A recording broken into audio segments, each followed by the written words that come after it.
అదుర్స్ అందం, అభినయంతో తెలుగు, తమిళ, మలయాళ చిత్ర పరిశ్రమలో తనకంటూ ప్రత్యేక గుర్తింపు సొంతం చేసుకున్నారు హీరోయిన్ కీర్తి సురేష్. ఆమె బాలీవుడ్ ఇండస్ట్రీలో ఎంట్రీ ఇస్తున్న సినిమా బేబీ జాన్. ఈ మూవీలో వరుణ్ ధావన్కి జోడీగా నటిస్తున్నది కీర్తి సురేష్.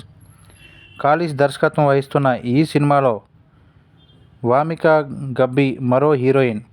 జీ స్టూడియోస్, అట్లీ సమర్పణలో A for apple, cine one స్టూడియోస్పై మురాద్ కేతని, ప్రియా అట్లీ, జ్యోతి దేశ్పాండే నిర్మించిన ఈ చిత్రం డిసెంబర్ 25న విడుదల కానుంది.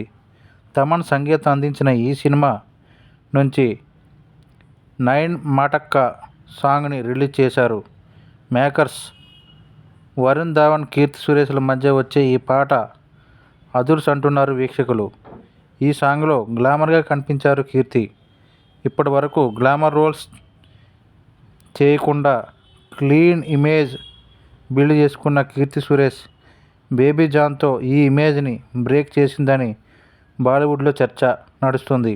ఇదిలా ఉంటే అట్లీ దర్శకత్వంలో విజయ్ సమంత జంటగా నటించిన హిట్ మూవీ థియరీ 2016 సినిమాకి రీమేక్గా బేబీ జాన్ రూపొందింది.